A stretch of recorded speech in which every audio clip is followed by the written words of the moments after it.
Welcome to the IoT and wearable device meetup. Excuse me. Let me first talk to you about what's coming next month.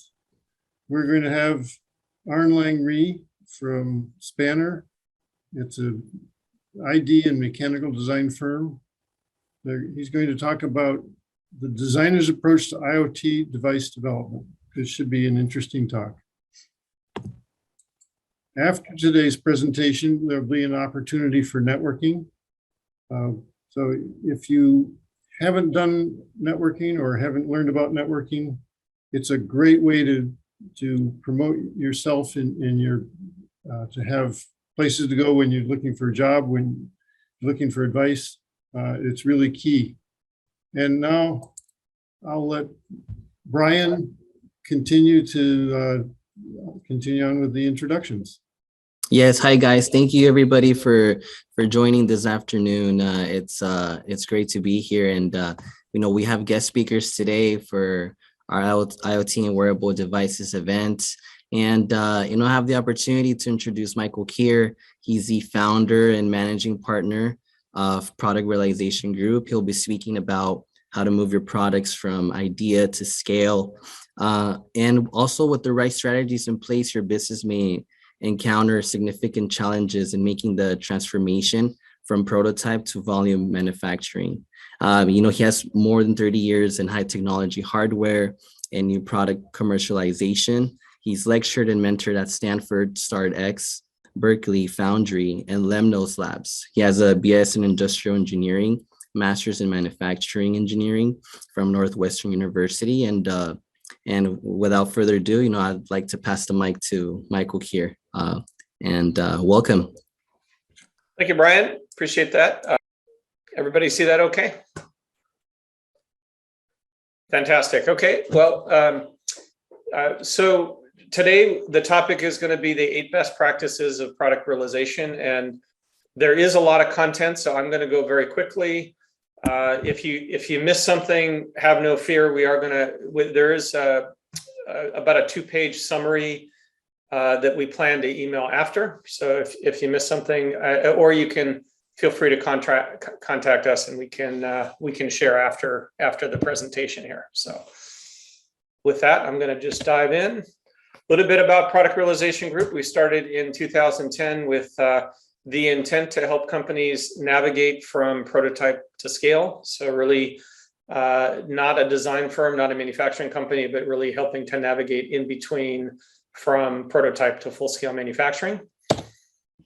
And a lot of people say, hey, why is hardware IoT product development so difficult? And this chart illustrates the why. There's really 2 takeaways from this. One is there are a lot of different things and a lot of different skill sets that need to be applied in order to be successful. If you look, from concept through ongoing manufacturing. So there's different skill sets that all need to be high level. And in addition, there's different things that need to be done in the right sequence. So if you combine a lot of different expertise, the need for a lot of different expertise, along with things needing to be properly sequenced, that combination of the 2 gets to be very challenging. And that's why a lot of companies struggle. Okay, and then what does that look like? Well, if a company is following a non-optimal NPI process, this is pretty typical, what I've seen, especially when you get into earlier stage companies bringing their first product to market. They go along, they're lean, they don't have a lot of money, maybe they're at a seed stage or even self-funded. And by the time they get to the planned launch, they haven't done everything required. Maybe they don't have enough resources, or they don't really understand the complexity of bringing a complex integrated product to market. And then there's a scramble at the last minute to get everything done. Maybe it's getting through regulatory or getting the features right. And by the time the product does ship, it's late, it's over budget, and it doesn't meet the requirements if it ships at all. So this is kind of the bad old days. This is not what companies want to follow. And the intent of the best practice is to help educate you on how you can avoid those kind of pitfalls. So the benefits of following the best practices are you understand what the right things to do are at the right time. You do what we call proactive investment. And by following the right steps at the right time, you can bring the right product to market. You can speed up the introduction so you can meet your launch date. You can mitigate risk. You can lower your costs, and you can evolve and develop resilient supply chains. And I would argue by doing all that, you can achieve extra profits, not just with the first product to market, but throughout the life of the business. Because if your competition is doing this and they're not following best practices, and you are following best practices, then that's going to give you an inherent competitive advantage on the execution of your business. Okay, and if you're wondering, for those in the audience, where you fit, these are 10 critical warning signs that I've seen throughout my career that are challenging for companies. So if you're missing any one of these or all of these, then you really do want to start to think about what do you need to do different, because if you're falling into these over time, you're going to end up at that top curve, and you're going to have be putting your business at risk as you try and launch products. So things like slipping schedule, budget, product cost targets, rapid growth in the team, breakdown in communications. So yeah, all of these are important. Okay, so let's get into the best practices. So the first one I like to talk about is what I call the concept of agile hardware development. A lot of people are familiar with agile software development, and while hardware cannot be exactly the same as software, the concept is similar in that you want to go through iterative cycles. Some of the best practices around agile hardware development are creating a cross-functional team. We call this concurrent engineering, making sure at the early stage of a new product introduction, you have people like product marketing, engineering, operations, customer service, finance. So, in my history, I've seen a lot of engineering-centric companies that don't have a lot of outside people. So the idea is you want to make sure you have the right team and the right areas represented at the beginning of the project, and then follow that through to the end of the project. The other critical aspect is project schedule, and make sure that you have not just a high-level schedule, but also a detailed schedule. I think what catches up a lot of companies is they don't know all the things they don't know, and they don't have it listed in a detailed schedule, and then they underestimate the time and the resources it takes to get a product, and then they end up late over budget and not meeting the requirements, as we showed. So good team, project schedule, and then you want to understand development models early. There are a number of different types of development models. You can develop in-house. You can do in-house with a combination of external consultants. You can leverage contract manufacturing for the manufacturing. You can engage an ODM, original design manufacturer, or do something like a joint development and manufacturing. So these are what I would call strategic decisions as you go into development, and you want to make sure, based on the core competencies of your business, you have the right model to support your needs. Okay, and then a little bit more on the concept of agile hardware development. The idea is these cycles of innovation. So you've got early on for, let's say, feasibility, you've got requirements, and then you evaluate, and then you analyze, and then you test, and you learn, and then you iterate. So you go through some iterative cycle, and then let's say you go to prototype as the next cycle, and then you go through beta test or launch, and then you go into final production. And as you go through these cycle, let's say, for example, you have an integrated circuit and you design it on a board. Well, now you're going to know a little bit more about the size and the functionality. That's going to constrain your design space. That's going to help you close your knowledge gap. And as you go through these iterations, by the end, you have a very clearly defined design space. You know what the design is, and your knowledge is complete, and you're able to ship a product, understanding all the capabilities and making sure it's going to meet the requirements that you want to meet. And that all happens over time and supports a successful product launch. And then this is a concept of trade-off and risk.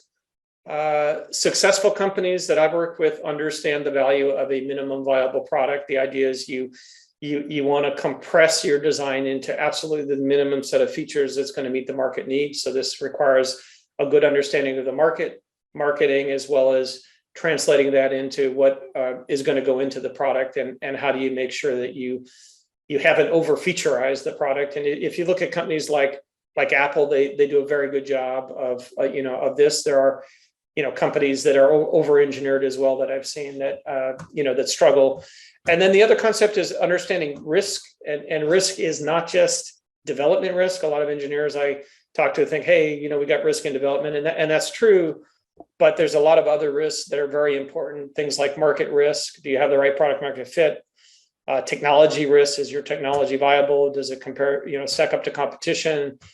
Development. We talked about regulatory risk. Think about companies like Theranos who were poo-pooing the FDA and how that worked out. So, supply chain risk, manufacturing, distribution, and then the other concept as you follow these best practices is flexibility versus control.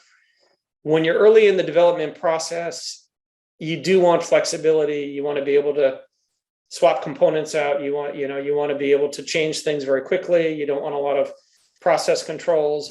But as you go down that innovation cycle, we talked about iterations.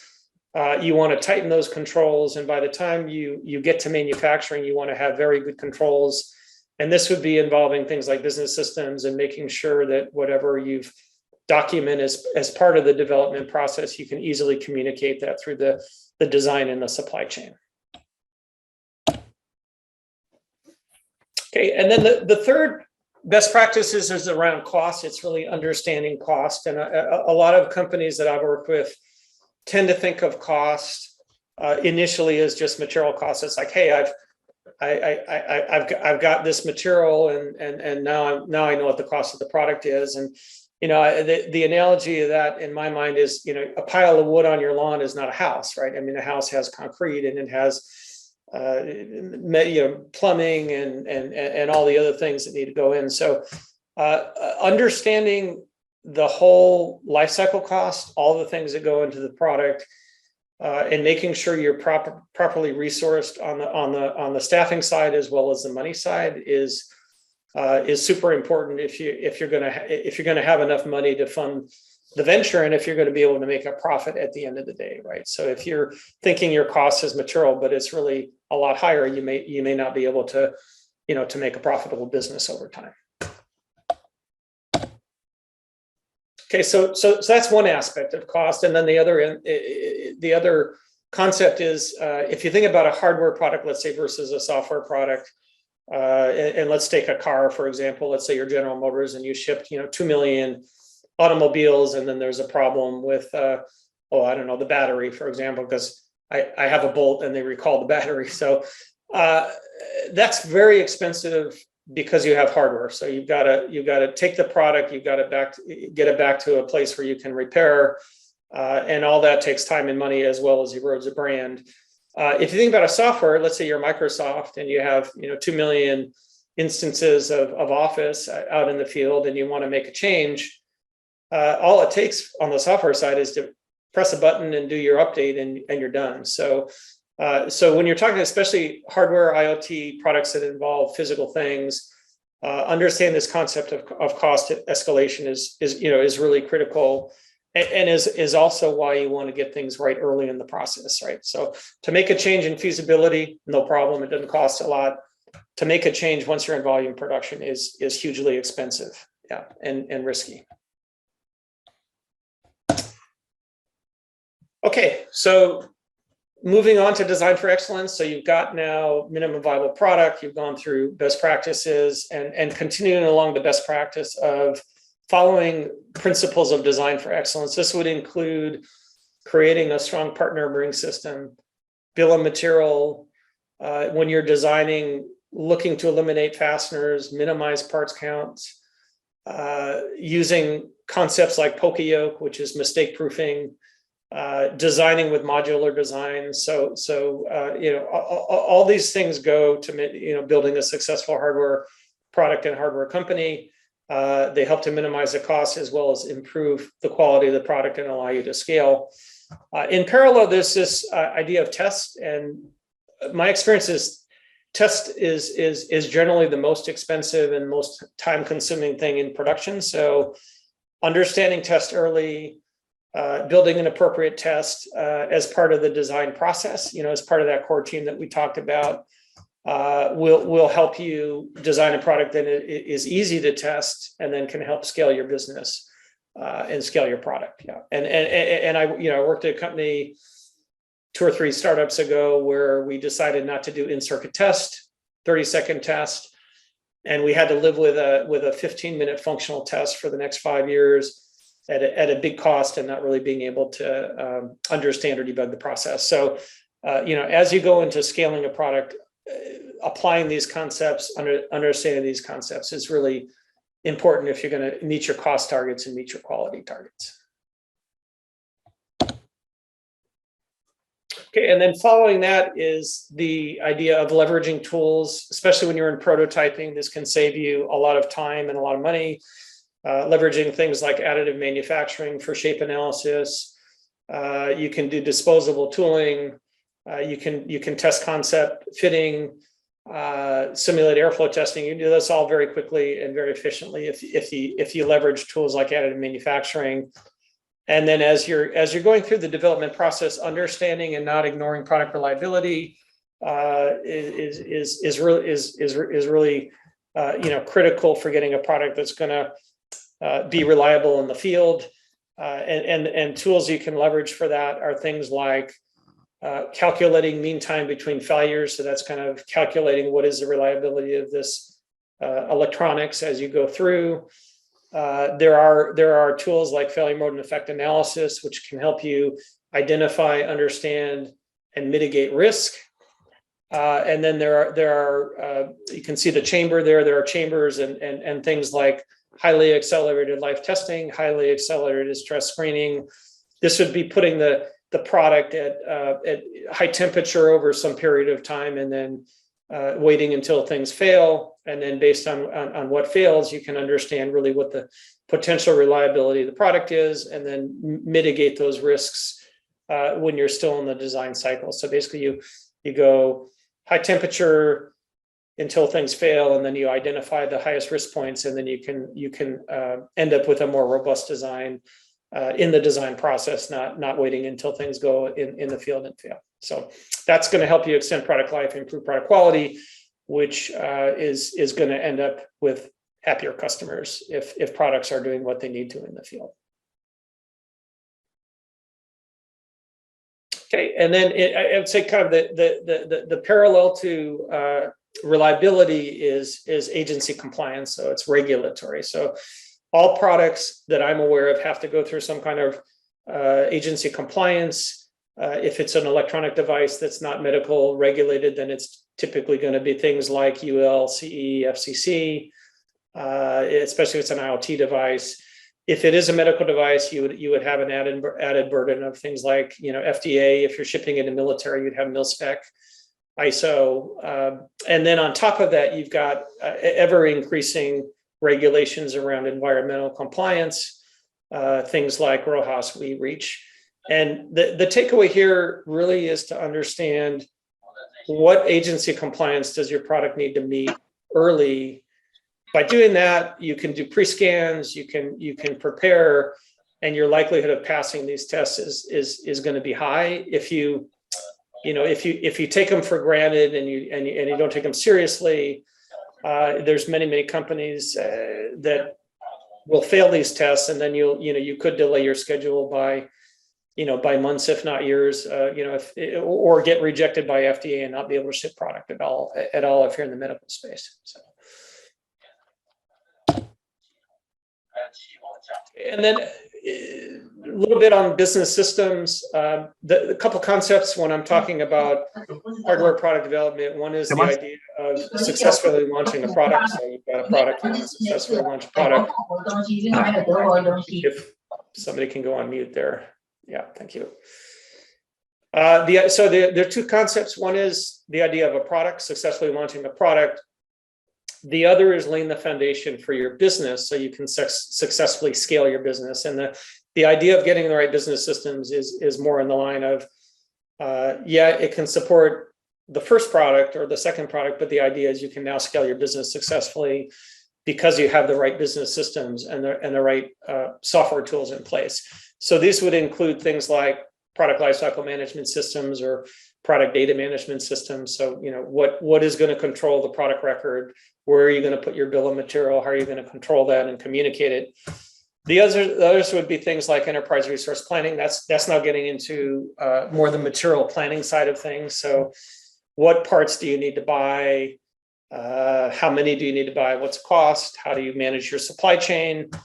And then on the front end, especially if you're a consumer products company, this would be things like a customer relationship management system, which is going to keep track of who are you selling to, how are they buying, and how do you then also tie that into customer service, right? So that's and then on top of that, you've got design tools, things like ECAD, MCAD, electrical design packages, and mechanical. And these tools are important for scalability. And the other thing, high level concept to keep in mind is the idea of integration. A lot of companies that I work with tend to scale quickly, and then they have different systems with different data, and none of the data is integrated.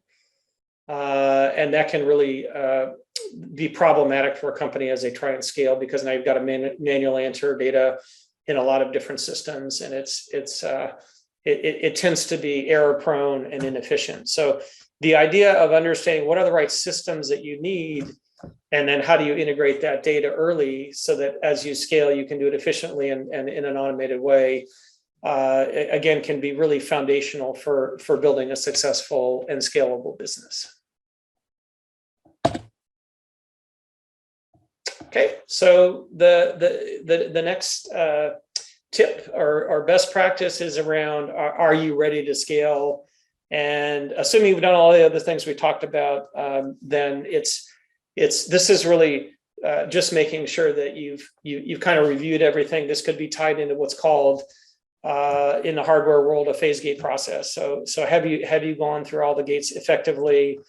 Do you know all the things that you need to know in terms of being able to scale the product? Things like, have you done DFX? Do you have tooling, production test plans, regulatory certification, manufacturing documentation, a proper supply chain sourcing strategy, packaging, labeling, distribution, and then any lessons learned as you go through those cycles of innovation? Have you learned lessons and incorporated those as you go into scale? So,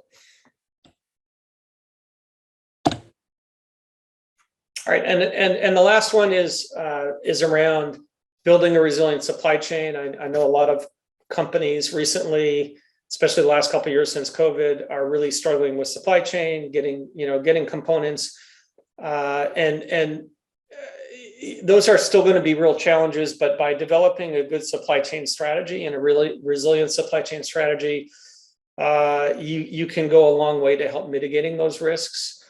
That can also be mitigated in the design. If you're designing standard components that are easily available, can be cross-referenced to other parts.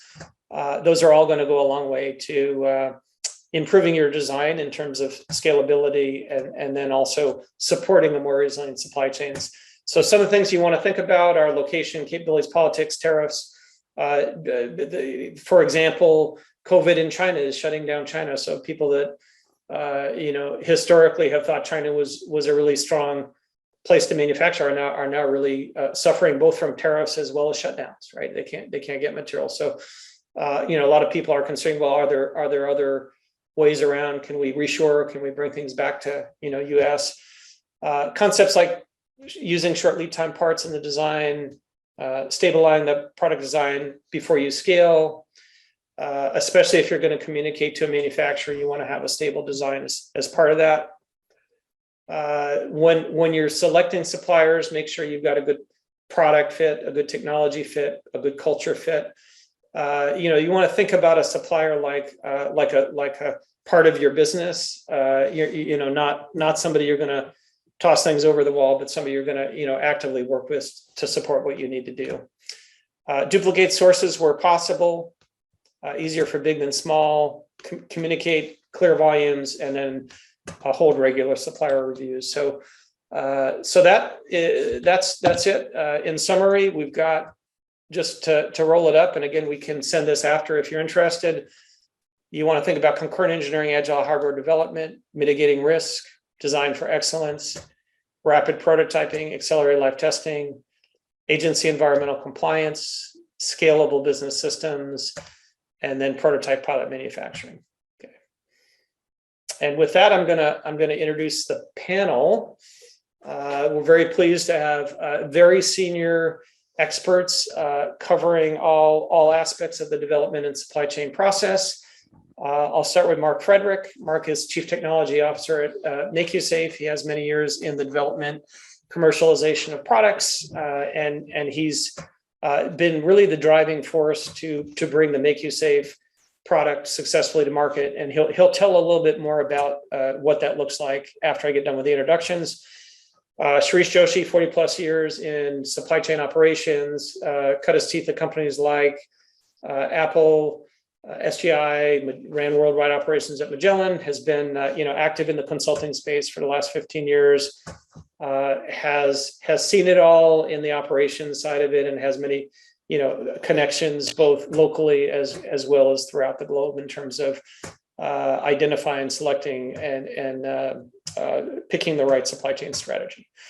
And then Jay Feldis is much more on the development side. So he was the original team lead at Logitech for the webcam, built that into a $200 million business over 13 years, and then did a few other startups, and then has been also consulting for the last 7 to 10 years in the engineering development, technical program management space, and also can share a lot of tips, advice, war stories about what he's lived through. So with that, I'm going to turn it over to Mark, and feel free to talk a little bit more about your experiences at MakeYouSafe, Mark, and just tell me when to advance the slide when you're ready.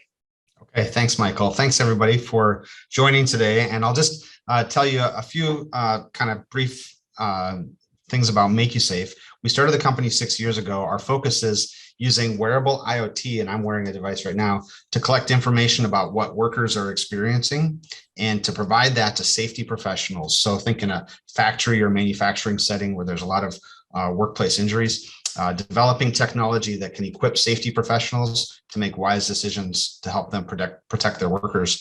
For us, something that's just a little bit interesting is that we're 6 years old as a company, but the first 4 years were spent doing product development. So we didn't have anything to sell as a company for more than half of our company life. And so we introduced our product just at the beginning of COVID. So, that had a lot of challenges, but that's kind of an overview of who we are. Next slide, Michael. Just to briefly state the challenge, over 1,000 workers every day don't go home to their families after the end of the workday because they die on the job. And that's a very unfortunate statistic, and one that we at MakeYouSafe take very seriously. And so we would like to try to make a difference with that challenge. It's also a financial challenge. If you think about work comp payments, over 1.2 billion are paid out every week in just the US alone. So there's a lot to be done in this space. Next slide, Michael. It's interesting. Factories are filled with clues about potential workplace injuries. The clues are everywhere. They don't always present themselves when a safety professional is there with a clipboard, looking for these clues that they can do something about to help protect workers.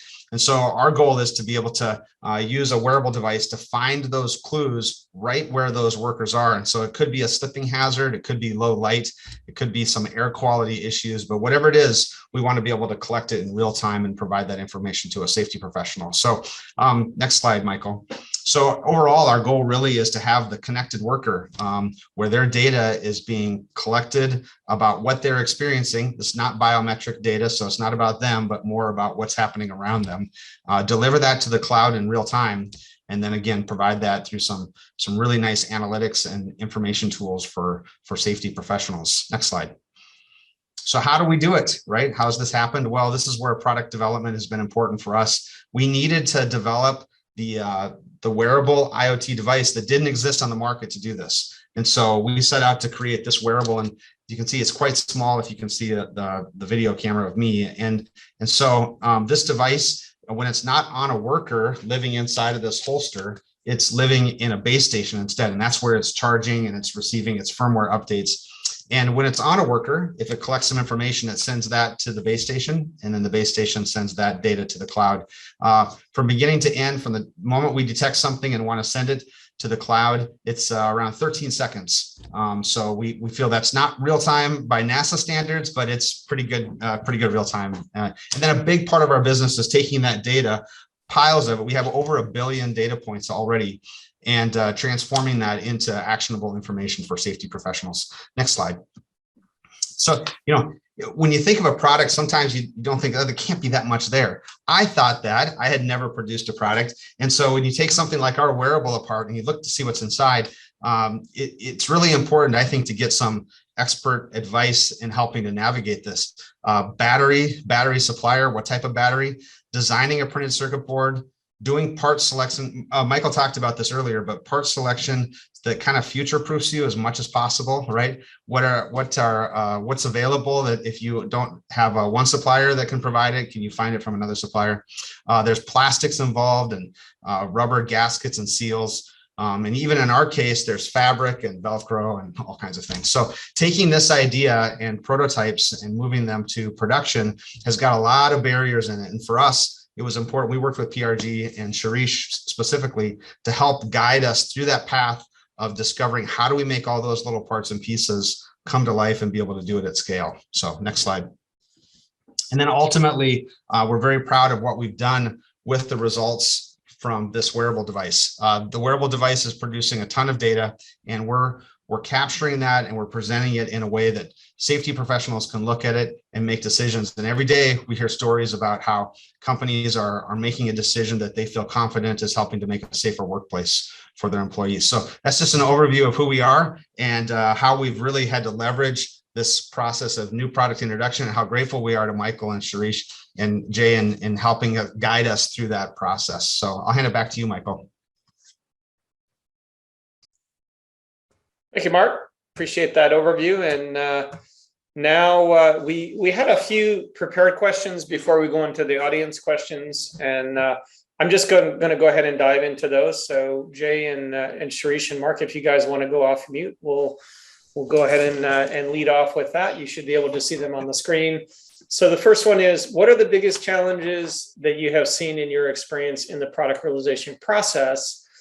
And what are your recommendations to overcome them? And we'll start with Jay on that one, and then Sharish, and then Mark, and then Sharish. Yeah, or Sharish and then Mark. Very good.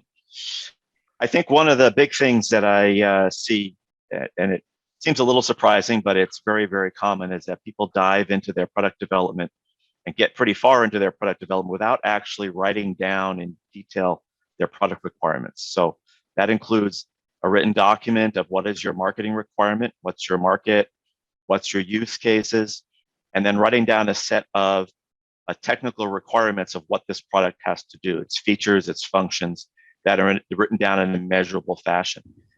If you don't get those clearly defined, what I find is that there's often misunderstandings, even within the own company. The product folks think the product's doing one thing, and the engineers think something slightly different.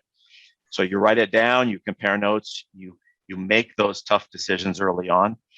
And then also it's extremely important to making sure you have market fit, and then to making sure that you can construct the right tests later on in the project, which leads to the second big thing, which is having a good testing plan, the EBT, DBT testing plan, so that the product you've designed, that you're as early as possible in the process, checking that it really does what you think it's supposed to do, with some very robust tests that verify what you wrote down in your requirements. So this chain of marketing requirements, product requirements, and test is extremely important to lay out early on in the project, well before you're getting into the stage of moving into manufacturing. Great, thank you, Jay. And then Sharish? Yeah, I think, one of the things I have consistently seen in a lot of companies with regards to the NPI process is really lack of documentation and adequate documentation. So one of the things that, makes manufacturing successful in a real life environment is the fact that everything is documented to the last I being dotted and the T being crossed. That's the way the contract manufacturing partners or whoever is manufacturing the product can make it successful. And also having a system that will allow change management to occur in a very systematic way, right? Without losing control of the product. I think the repercussions of that can be huge. It can be in the millions of dollars in some cases. So that's one of the big things I see all the time. The second thing I see is that people in trying to raise money or in trying to kind of, advance kind of plan for costs and cost equations in the product tend to overlook a lot of things in the bill of material that are not defined at that point. So they come up with cost estimates that are inaccurate, and their whole business plan is based around that. And when it really comes time to realize the product, they find that the cost equation has increased significantly, and that causes a lot of turmoil, right? The third thing I see all the time happening is, how do I cut corners? How do I race through the EVT and the DVT process to get the product to market? And those things can be challenging and dangerous. So that's one thing I see all the time, people trying to beat the clock, if you will. I mean, it takes time to mature a product. And I think following the process is really key. And then finally, planning around forecasts and schedules, which I think is important. And a lot of companies I've seen having very unrealistic forecasts and unrealistic time schedules. And it's not believable for the most part, and they lose interest from the suppliers that are working alongside them. So having realistic estimates of both schedule and forecast is really important. So those are the four things I see commonly. Very good. Thank you, Shirish. And then Mark? Yeah, thanks, Michael. I think there's a couple of things that I think are big challenges. One is that as a co-founder of a startup, it just demands a lot of optimism. But there's a difference between optimism and reality. In fact, Michael had a slide earlier that listed the top 10 critical warning signs that something's wrong. And I think I can point to some place in our history where every one of those has happened. And so I think it's really good to work with somebody that's seasoned in this path and can look at that and say, here are the things that you really need to do, and have an honest conversation about the challenges that it takes to move a product from an idea or a prototype to production. The second thing is that everything that's in the nature of a startup couldn't be more different than what's in the nature of a contract manufacturer. So in the startup world, we have a term we use, right? Pivoting. That's really a nice way of saying we really don't know what we're doing and we just changed our minds. And in the contract manufacturing world, everything is very prescribed and repeatable, and there's standard operating procedures around them. And so those natures are at conflict sometimes. And I think it just takes some good advice on how to communicate with that contract manufacturer and take your squishy ideas and make them very rigid and repeatable so that contract manufacturer can scale. Thanks, Michael. Very good. Thanks, guys. All right, so let's move on to question number 2. Given the current supply chain challenges with China related to tariffs, geopolitical realignment, what do you recommend as viable alternatives? And why don't we start with Shirish on that one? Okay. So, when we look at the current supply chain today, I see 4 distinct areas of challenges, right? One is in procuring and managing electronics components and raw materials.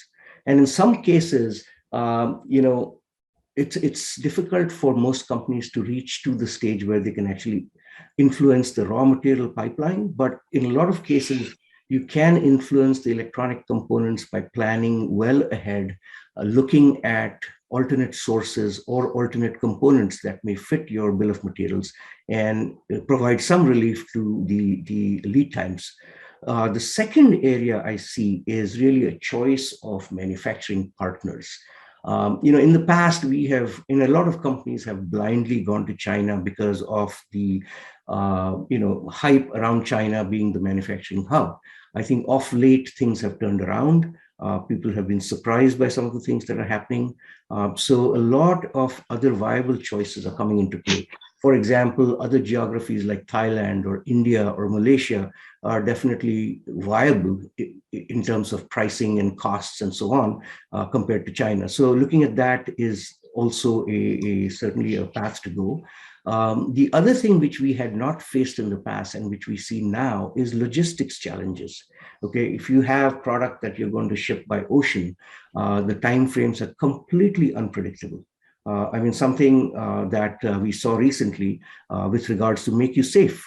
We had a shipment that was due to arrive within a month, and it took 3.5 months to arrive. So if you plan around that, it becomes rather a challenge. So looking at what your shipping methods are, planning for it in advance, and then managing that in a real-time environment is really important. So can't take your eyes off the ball, I think. So looking at all of these 4 areas is important. So I'll hand off to. Yeah, very good. Thank you, Shirish. And then Mark, what are your thoughts on that? Yeah, thanks. I think this topic has come up now a number of times, but really looking closely at your parts selection, I think that's a lesson that's been learned out of this for us. It may take a little extra due diligence to see if there are drop-in alternative components for what you've chosen for your project.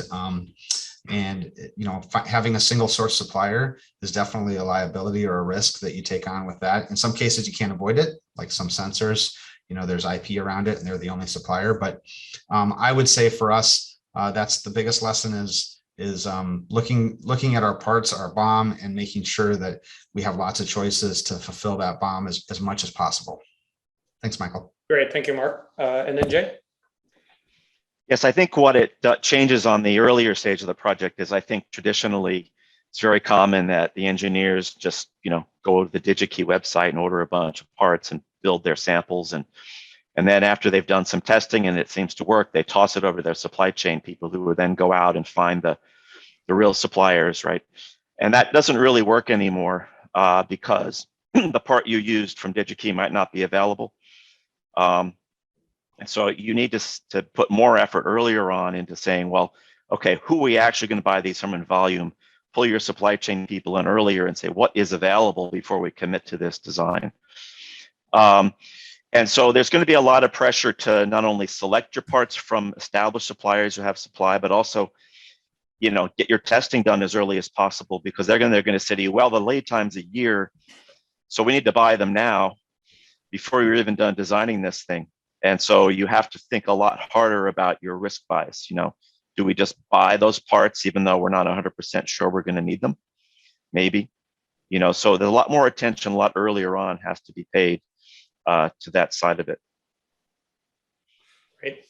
Thank you, Jay. And then before I jump to the last question, I just wanted to let the audience know if you do have, we're going to go from the third questions more to audience questions. So if you do have any questions you want to answer, just feel free to put those in the chat, and then I'll take a look at those and we can address those after the last question here. So, okay, and this one was really kind of assuming people are in the OEM startup space. What are kind of the lessons learned? And for that, I thought Mark could just share. He's been doing this enough years. He used to have black hair before this, right? So right?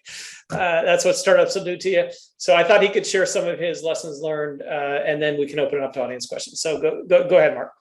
Well, thanks, Michael. I mean, this has been an exciting journey for us to go down as a startup to move really from an idea or a concept to something that's being mass produced by a contract manufacturer. And so there certainly has been a lot of things that we've learned along the way. And maybe if I just kind of can walk through a few of those things. From the very beginning, we realized from a product development standpoint that we were going to need some design help. And so we immediately went to some experts and said, how do we design something that in the future can be manufactured? And I think that was a key important step, that from the very beginning, we were working with people that had designed things in the past for Apple and GoPro and other companies that eventually did go to market. And so they had some vision about what that looked like. And then we did some trials and testing with prototypes, and we got to the point where we said, what we have right now is what we want to mass produce. And at that point, I mean, I think you figured this out by now, but we came to Micheal Keer and we just said, hey, can you take a first look at this for us? Give us a sense. We've never been down this path. What's it going to cost? What's it look like to take this these prototypes and turn it into something that's at scale. And so what they did for us that was super valuable was that they began to really help us to finalize our BOM, and that's come up a number of times. But our bill of materials really needed to be something that was durable, that could pass the tests of, can you, like Jay said, can you acquire those products? Are they available? They're not going to be sunset soon, things like that. They helped us put together something we'd never thought about, and that was a part number scheme. And they knew that because down the road, when you work with your contract manufacturer, everything works around that part number scheme. And so knowing that they worked with us early on to say, we've got to get this figured out. Some early cost estimates, which are so important, plastics estimates. I didn't know about injection molding, what it was even. And so they helped to kind of expose us to what that is. Something that we would have overlooked and didn't think about, but packaging, cardboard and styrofoam and all these things. What does that look like, and how do you kind of estimate the costs around that? Michael brought this up earlier, but it's just so important, and that is they gave us our first glimpse into certification, things like FCC certification, safety testing, reliability testing, and getting those all done. In fact, for us, there's an extra testing that we need to do because it's a wearable device. So SAR testing to make sure that it's safe for it to be close and on the human body.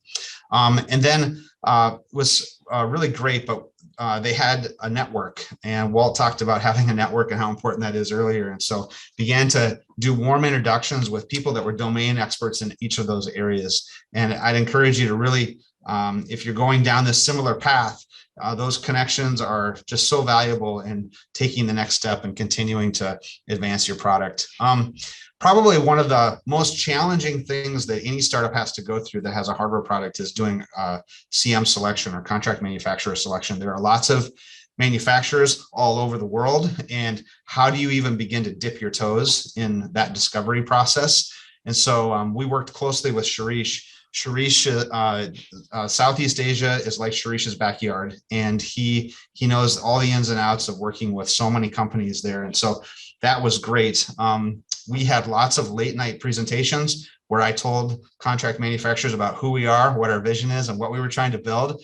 And then it's like dating, and then they came back and said, we'd like to date you, or we don't like you at all, right? And so some came back and said, yeah, we think we could build your product. And from that list of companies, we down selected and went on a tour. Shirish, short of holding my hand, he took me through China and Malaysia, and we visited companies, and really I got to see what does it look like to have something manufactured at one of these large scale manufacturing facilities. In fact, some were large and some were small. It was really great to see both. And then ultimately being able to help assist us in making that selection, and what are the criteria, what do we need to care about? And so we were able to make those decisions. And by the time we got there and we chose, this is the contract manufacturer that we want to produce our product, I can tell you that I felt a strong sense of confidence that we had done our due diligence and that we had made a decision that we were going to be successful with. And it's an important one because once that relationship begins, it's very hard to extract yourself from it later because there's just a lot of assets involved, and everything from plastic molds to test fixtures and things like that. And so we were very grateful that we had gone through all of those vetting steps to be sure that it was really a great choice. And then once that has happened, I learned then that you had just begun the journey, because then we needed to begin to ramp that contract manufacturer and all their rigidity of how they do things through some very early trial runs of some of the product, all the way through to large scale manufacturing. And so DFM is a part of that. They wanted to be involved and take yet another run at DFM and saying, hey, based on what we know, I would really move this here, or I would change this just a certain way. And interestingly enough, I don't want to take up too much time, but one of the things that was really neat is some DFM changes were not because it was better for the manufacturing equipment or the product, but it was just making it more difficult for the operator to make a mistake. Instead of two holes that line up either way, they offset them in a certain way so it only goes in one way. And that's just brilliant stuff that was really helpful for us in making sure that our product was going to be consistently manufactured to the highest quality standards. And so, EVT, DVT, PVT, we worked through that process until finally we were scaling and producing our product at scale. And so getting down that journey is something I could have never done on my own, just didn't have the expertise. So just glad to be able to rub shoulders with some people that had been down that path. so many times. Maybe just a couple of the things I'll share, Michael, and then I'll hand it back over to you. But cost estimates are key. They're difficult. It's very hard, and the earliest cost estimates, I will guarantee you, will be wrong. But taking the time to really scrutinize those early on will give you something that's much better than just a swag that's a guess. And so getting some people involved that know how to do that costing early on is important. I think Sharish mentioned it, but for a lot of startups like us, our pro forma was based off of those costs. And if you take that number and you tweak it just a little bit, that little change can have some pretty drastic impacts to the pro forma. And so getting it right early on and then updating it as we went was really just important.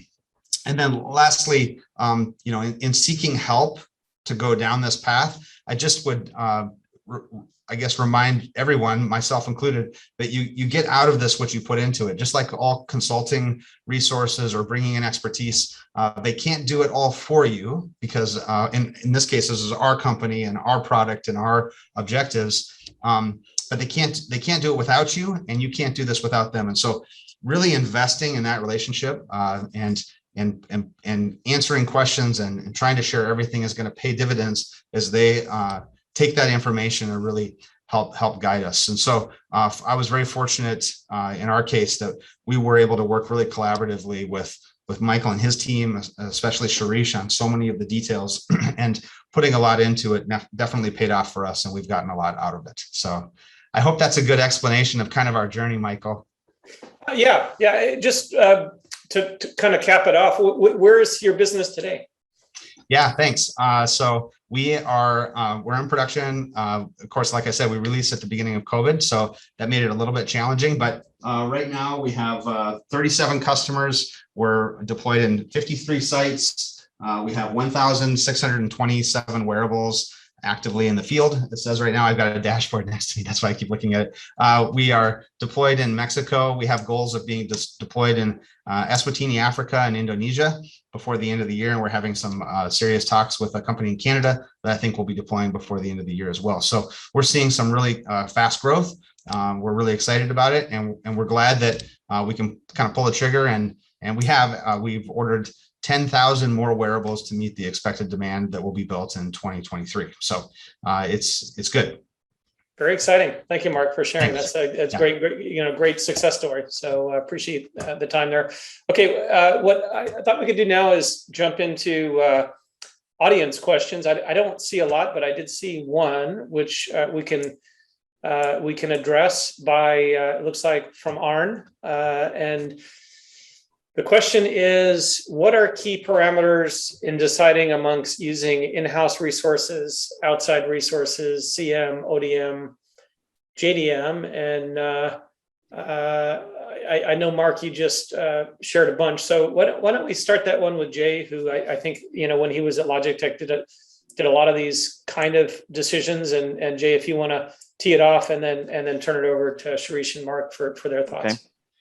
I think in terms of who your partners are, I think a lot of it has to do with what is your business, what do you want to be your core knitting.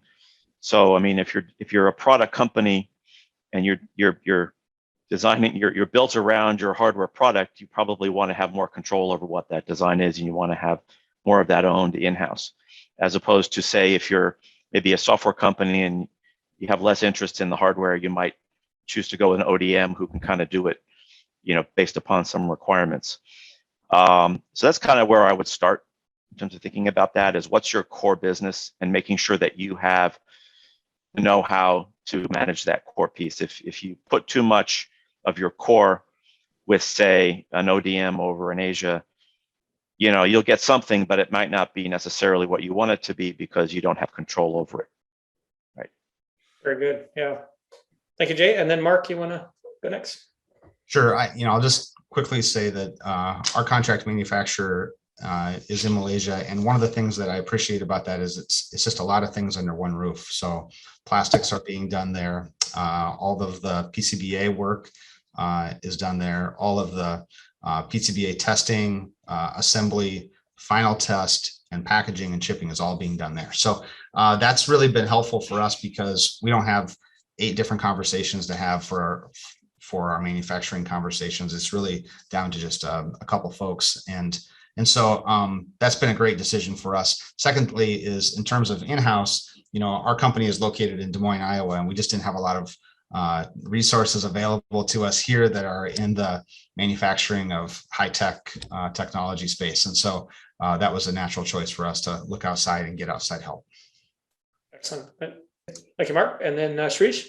Yeah, I think to echo both what Jay and Mark said, I think it's really important to figure out where the company is, what stage of growth it's at, because the decisions you make at that point are critical. Because look at Silicon Valley, for instance. If you had to design a hardware product and you were a 10-person company and you had to hire 10 engineers to be able to do that, it will take you an inordinate amount of time, an inordinate amount of cost. And what you lose is the market window. So depending on where the company is, I think you'll have to decide on what path you decide to follow. Now, once you've decided on that path, it's really how much of the IP do you want to retain? So that will change your decision between a contract manufacturer and an ODM or a JDM, right? In the case of an ODM, for instance, you typically don't have a lot of IP invested in there. Whereas with a CM, generally, all of the IP belongs to you. So those decisions are important. I think in a lot of cases, when it's a software-enabled product, you will make different decisions versus a complete hardware solution, right? So all of these factors come into play. So there's no one simple answer that fits everybody, I think, in general. That's basically my thoughts, Michael, on that. Yeah, no, I think that's a great, a great summary of it, which is understand your core competencies and then leverage outside resources, especially when you're early, to complement, whether that's design resources or JDM or ODM or whatever the case may be. But I think in Mark's case and MakeYouSafe, they really understood their, the core expertise was software development and that, the IoT methodology. And then they outsourced a lot of things that, in my experience, I've seen companies try and stumble through and not do very well. So I think they did a great job in that. And that, that'd be kind of lessons learned for other company, which is understand your core competency, leverage those, and then outsource to experts what you don't need to keep your momentum and velocity in terms of the development and commercialization side. So I'll end it with that, unless there's any other audience questions. And I don't know if Brian or Walt, you want to take back. I'm going to go ahead and stop the share here. And if you want to kind of take it back. Yes. Hey guys. A great presentation, Michael. And it's very insightful. And if there's any other questions, feel more than welcome to drop them in the chat. We'll be taking another minute for any questions that you guys may have. And then I'll be sending the meetup link for our IoT and wearable devices events. We have one every month, so you guys can go on and check it out. And as well as, on behalf of me and Walt, we'll share our emails and to get connected, it's part of like the networking as well. We'll be doing some networking as well in a few minutes. We've got a 2-page summary of the 8 best practices that, summarizes that slide deck that I just went through. And, happy to email that as a reference. It's kind of a good cheat sheet if you're not that familiar with what the best practices are there. And then if you wanted any other questions, happy to, I'll put my LinkedIn in the chat and you can just contact me direct. Feel free. Yeah. Thank you, Brian. Awesome.